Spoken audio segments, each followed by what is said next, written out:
and welcome to my podcast on real relationships. My name is Sophie Passon and I am a relationship expert, international speaker and best-selling author of the book Your Other Half.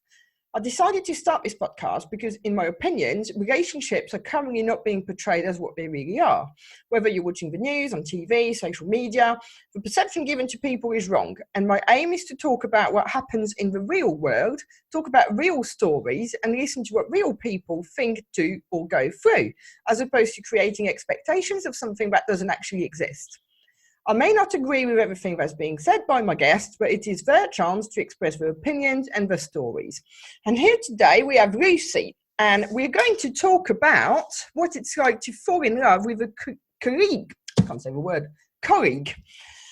Hi, Lucy. Hi, Sophie. How are you? I'm really good, thank you. Okay, so can you tell us a little bit about yourself, please? Okay, so my name's Lucy. I live in Sussex. I have 2 children and a lady never tells. Let's say I'm in my mid-40s. Okay, fair enough. So before we move on to anything, about the actually falling in love bit, tell us, what was your idea of love when you were younger? Younger as in a child? Yeah, younger as in stuff. Okay, so definitely I subscribe to the Disney model of being in love, woman. Prince Charming on white horse.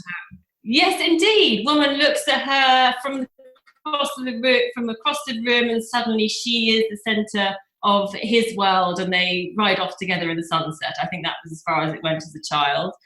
And then as I sort of had my own relationships, I don't know, I struggled to work out what it was really. I was very successful in my own career. I earned my own money. I had my own flat.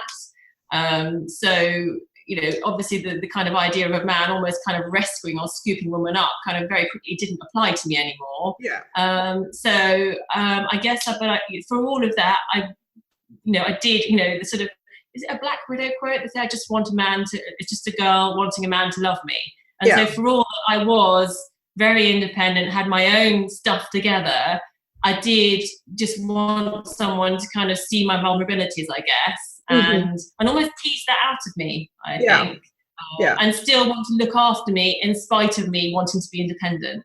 Yeah. I think sometimes it is that, isn't it? We want someone to like us, love us even, despite our flaws. Yes. Yeah. Absolutely that. And so you met your now husband at work. Can you tell us a little bit more? Yes, so it was a business that we were setting up together. We started it as friends, and obviously it's quite time consuming, quite emotionally consuming, setting up a business together. And the admiration just started to grow from someone who, I thought was a good friend, and obviously I admired him enough to think, yes, we could build a business together.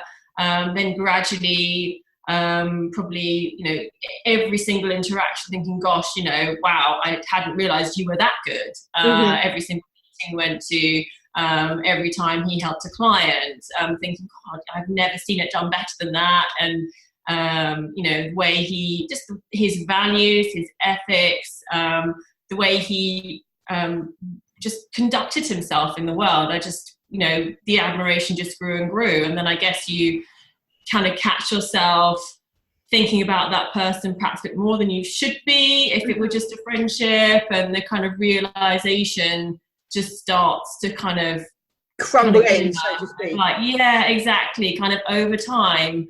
I don't think there was, it just grew and grew and grew. And then when you finally kind of acknowledge in your own head, it's happened, it's a done deal. It's that's it. Your colleague, and what the heck is going to happen now? Yeah.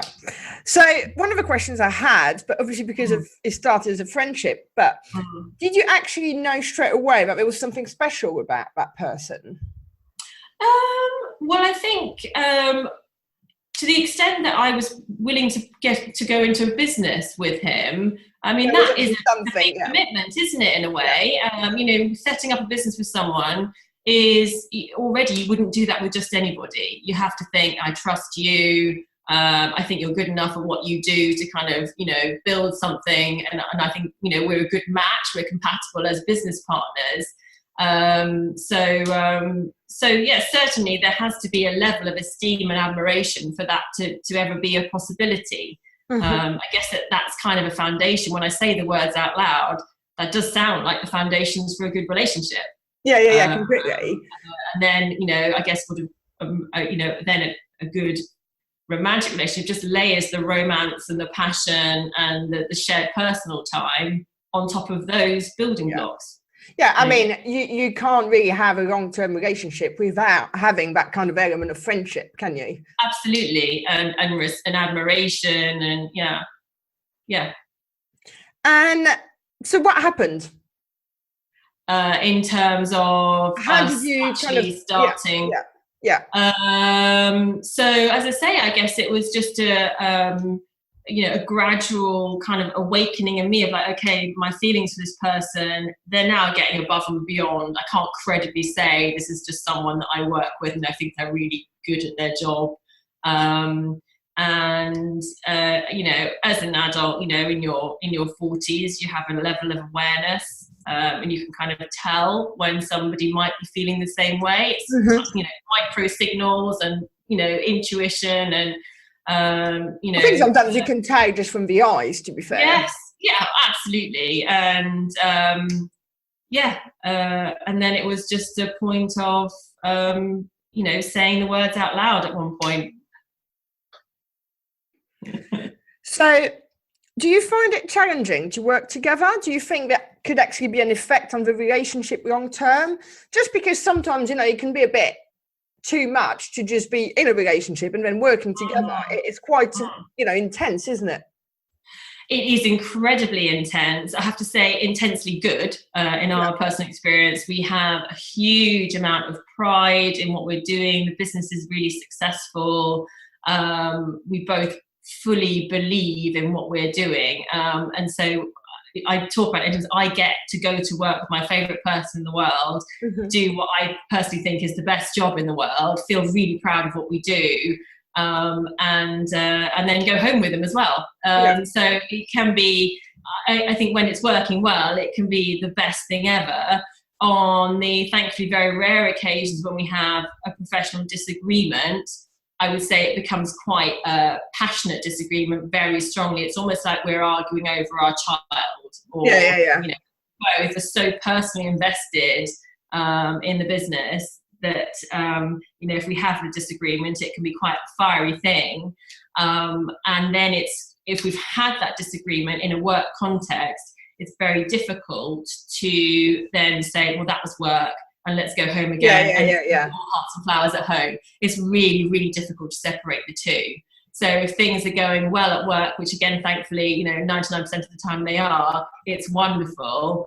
If there's something that's going wrong at work, then instantly the relationship at home is impacted, and it's almost like you have to kind of sort it all out, and then sort both things out, rather than just the professional disagreement or just a relationship at home. Having said all of that, if you were working and employed in a environment and something went wrong, you probably would take it home anyway, wouldn't you? And they wouldn't be to that person or that person, but you would still kind of take it home. You would, but then I guess what you'd have at home would be almost like an independent observer or a third view on it. So somebody who is your partner and loves you but can say, hang on a minute, why are you, do you really need to be that wound up about this? Or, looking at it from, his point of view, maybe, it's just a third opinion. Whereas for us, we've just got the two of us. We haven't got anyone, at home as like an anchor to say, well, is it really that big a deal? Or, oh, don't worry about that, just park it, let's just, or even just someone to say, look, I'll just cook a dinner, or I'll do something nice for you. Forget about that. Put it on ice until tomorrow. Don't worry about it. It's just always there. Yeah. Okay. So, obviously, as we've just discussed, there are sometimes some challenging times. Yes. What do you think pulls you through? The challenging times in the relationship? Both, actually. In the work? I think it is just that the deep-seated admiration and love I have for his essence. That I can forgive, when he does something that I upsets me or whatever, I categorize that as an aberration rather than who he is. You allow him to also be human. Yeah, absolutely that, and he does the same for me. Because another thing that I think a good relationship does is he definitely brings out the best in me, and I feel like I bring out the best in him. But there are still occasions when you're not your best self, and we are able to kind of accept that and apologize for it, and then go, you are still amazing. That was you doing that, and I probably didn't help you in the way I responded to it, and to kind of get to a point of let's just put that on ice and acknowledge that we're both idiots then, or however it was. Just put it down as an unfortunate I don't know, little blip, as opposed to that has made it has undermined the actual bedrock of the relationship. Yeah. And you obviously are now married to him. Yes. From the point of acceptance, shall we call it, like, oh yes, there's something there. Yeah. Getting married, how long was it? So that would have been, the actual getting married would have been about 2 years. Yeah. But we acknowledged it was a year before that. Yeah. So 3 years all in all. Yeah, absolutely. Okay. And so, talking of marriage, do you think that sometimes people can marry too quickly or for the wrong reasons?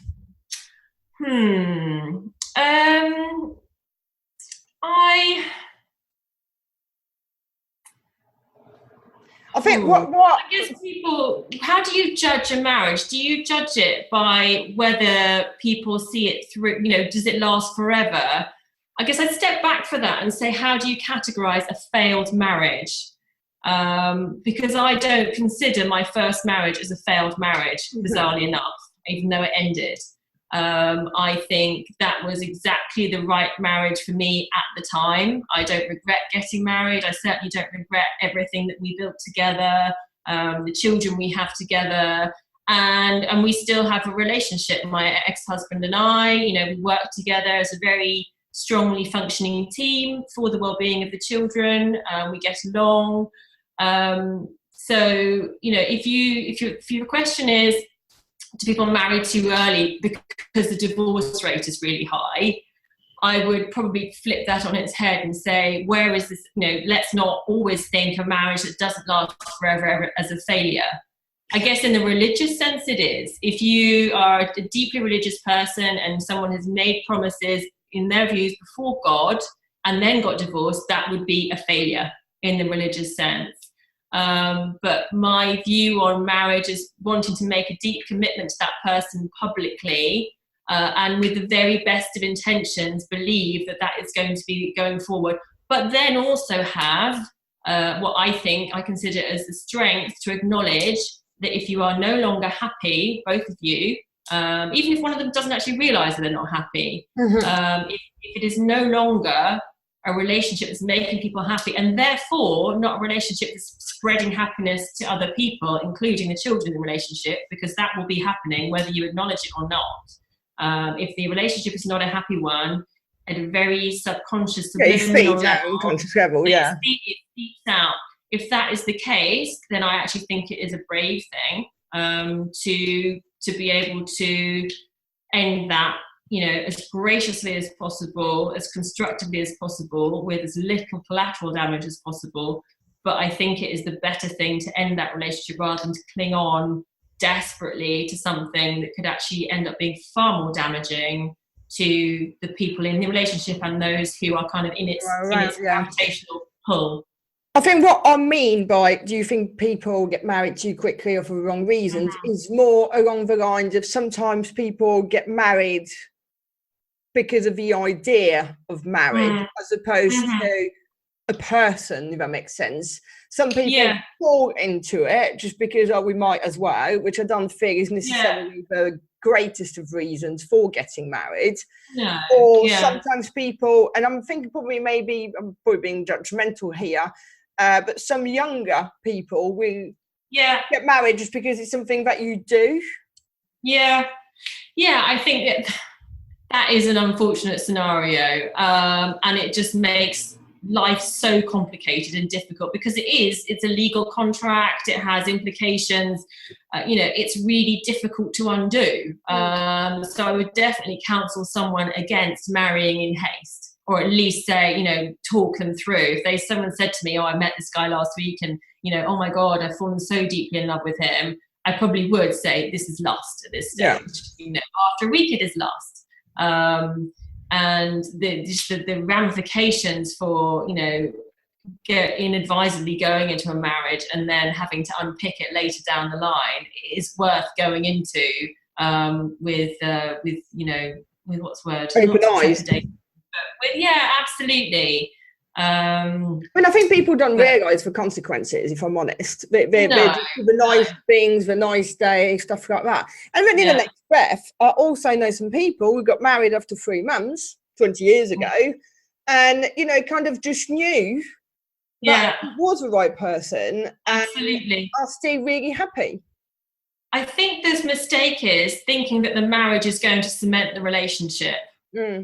Thinking that once you've got the little bit of paper and the signatures on it, that's it, done deal. Because that's actually when the problems come. When you feel like you can stop trying, that the other person is a given because you've got the contract there, they're my husband stroke wife now, so come what may, it's going to last. That is the mistake. I think the point at which you sign the wedding certificate is the point where the really hard work begins.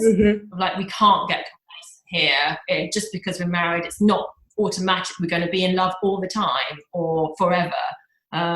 It's interesting you say that, because I think that a lot of people will, I'm not going to say that the cliche of taking someone for granted, so to speak, but do start taking the other person for granted because, as you say, oh, that's it now. But I recall a particular person at work some years ago, and she had got married, and I saw her maybe 2 or 3 months later, and when I said to her, oh, well done, congratulations, blah, blah, blah, how do you feel? Has it changed anything? And, just questions as you do. I was quite young at the time. And she said to me, well, it's all right now, isn't it? I don't have anything to worry about. And I remember thinking, oh my God, she's actually said that ad out, Yeah. It's somehow thinking that it's like super glue, that the wedding, the marriage is actually going to make the relationship, and actually it should be a consequence of the relationship, not the thing that makes the relationship exist. Yeah, definitely. So what would you say actually makes for a successful marriage or relationship? I would say, so from the point of being married, as I said, I think the hard work begins, and just trying to kind of remind yourself that yes, you are married, but that person is not a given, and they should do the same for you, obviously. That it should be, still, and it's the little things. It's always the little things, because they lead to the big things, don't they? Yes, it's the little things. It is just the kind of putting someone else's needs first, you sort of have to make love to them in the big sense, 24 hours a day. It doesn't start, it's not just a kind of quick moment of passion before you go to bed at night. It is from the moment you wake up, throughout the day, listening to them, humouring them, even when they're kind of being a bit boring about something, kind of making the time for them, and then doing the same for you. From the moment you wake up till the moment you go to bed at night, just, thinking this is the most important person, I want to put them first, and they have to do that for you too. Yeah, and I think this is the thing, a lot of people forget that it's not just about a piece of paper. You have to show the person, you have to make an effort, because it's a vicious circle. If you're done, they stop doing it themselves too. Exactly, that is it. It's very much a kind of either a virtuous or a vicious circle.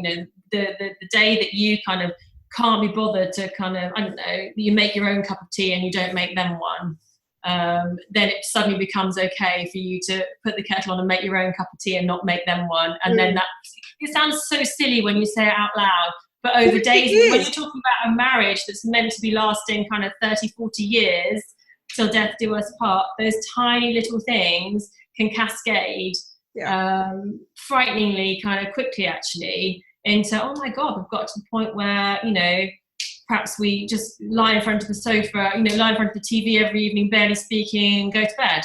And the only thing that you do together is either go to dinner with common friends or family, or go on holiday a couple of times. Yeah, exactly. And what would you say, what have you learnt along the way? Let's say since you were 20, you know, when you were fresh and naive maybe to the world, and now? Oh my goodness. Learnt, I think, never, ever, ever think you know what is going on in someone else's relationship. That, you know, things can look peachy, perfect, wonderful from the outside. When you look at someone else's relationship, I promise you, you know, there is a struggle going on behind, you know, a vast proportion of those. I certainly think when people have relationship difficulties, whatever it looks like on the outside, it always goes deeper. I'm very, very reticent to assign blame or to judge when a relationship is going wrong, because there are always two people involved. You know, there might be a trigger event, a revelation or an affair, or somebody does something heinous, but there will have been other stuff going on behind that that has led to that. You know, it's impossible to be in a relationship with someone for a significant length of time and for it to be all one person's fault when it goes wrong. Yeah, it just is. It's an interaction, and it may be, you know, it won't have been deliberate. You know, that people are being, you know, that the relationship, you know, it's never deliberate. I don't think anybody goes into a relationship wanting to break it down, but it would be just subconscious behaviours and a combination of two people bringing out certain things in each other that ultimately doesn't work. I think the problem is there's always two sides. I guess that's a very long way of saying there are always two sides. And you know, whenever someone tells me of a relationship difficulty they're having, or a relationship that's splitting up, you know, my stock response is, that must be so hard for both of you. You know, how can I help? Essentially, and quite often that is just being a smiling face and just, you know, being the one who's definitely not judging. Yeah, and I think judgment is an issue, and a lot of people, I mean, I guess we all do it, even when we don't want to. But I think sometimes you've got to really catch yourself doing it, because judgment does not help anyone and doesn't really achieve anything apart from maybe detract from your own issue. Absolutely. I mean, when a relationship is in crisis, really the best possible outcome is a graceful exit for all parties with the least possible collateral damage. And you don't achieve that by going and sitting with one of the parties and going, oh yeah, the other one is this and the other one is that. Yeah, or I've always thought this about them, I've always thought that. Just spreading more bad feeling. There's enough of that already. This relationship is breaking down. Yeah, you don't need any more. And what you really need is to say to them, okay, you know, what are the kind of, you know, quite often practical steps? Are you getting the right advice? You know, how are the children, if their children are involved? You know, trying to kind of keep everything as stable and as constructive as possible, so that these people can exit in as good a shape as possible and able to kind of go on to hopefully very happy lives and you know, with different people, or, you know, however they choose to manage their life going forward. It doesn't destroy them, that it actually just sort of, you know, comes to a gracious as possible conclusion. And what would you say to someone who might be listening to this and actually struggling in their own marriage? What would be your advice?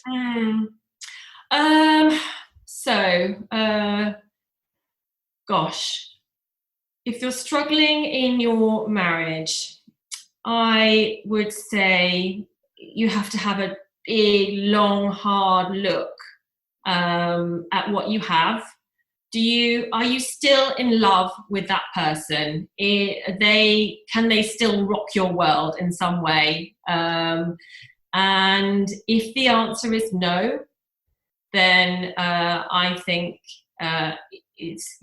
you have to start digging deep and thinking, is it fair for me to stay in the relationship with this person that I don't love? Is this what they want?